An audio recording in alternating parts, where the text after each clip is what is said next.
прямом эфире Округ.ТВ.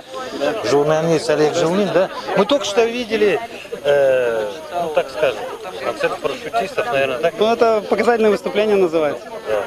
И мне хотелось бы узнать, в чем сегодня была ли сложность, или не было сложности, или же все? У нас достаточно большой был перерыв прыжков именно на город показательный. Мы прыгали на аэропорт, но это большое поле, и каких-то рядом строений не было. То есть, а именно прыжок на город, пристреливание сюда. Это было возобновление, скажем так, более активной парашютной жизни. Мы сейчас за это активно боремся. Очень многие парашютисты, кто давно не прыгали, они вернулись в наш клуб и приходят новые, как бы. Вот ради этого все это и делается. Ну это, наверное, из-за того, что парашюты другие уже, нет? Ну да, парашюты, конечно, парашюты развиваются. Очень сильно техника развивается. А вот сложность прыжка вот сегодняшнего в чем состоит? Ну, кроме того, что это показательное выступление, и не хотелось бы, ну, скажем так, опозориться, ударить в грязь лицом, особо сложности не было. Для парашютистов нашего уровня, тех, кто прыгает в Якутии, это не составляет труда. Ну, а так, со стороны, как вот этот район города, как смотрится?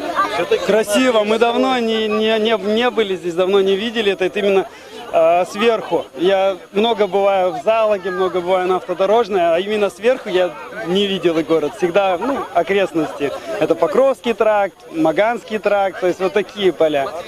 Все. А это очень интересно смотреть, как город растет. Город становится красивее, яркие крыши, яркие дома. Это здорово. Я надеюсь, что будем еще прыгать. Максим, как правильно все-таки? Фамилия? Калмыков Максим Михайлович. Я инструктор Федерации парашютного спорта России. Можете все Ну, с парашютного спорта Якутии, но мы входим в состав парашютного спорта России. Наши зрители и вас тоже с этим праздником. И просто до этого было... Я хочу поздравить всех. Я знаю, что у нас очень много людей, кто прыгал, хотя бы раз прыгнул, имеет право называть себя парашютистом. И я поздравляю их всех с этим праздником. Надеюсь, что мы будем продолжать эту традицию и всегда прыгать на город, устраивать какие-то показательные выступления, мероприятия. Всех поздравляю, всех моих коллег вообще по России и в Якутии в частности. Я поздравляю с этим праздником.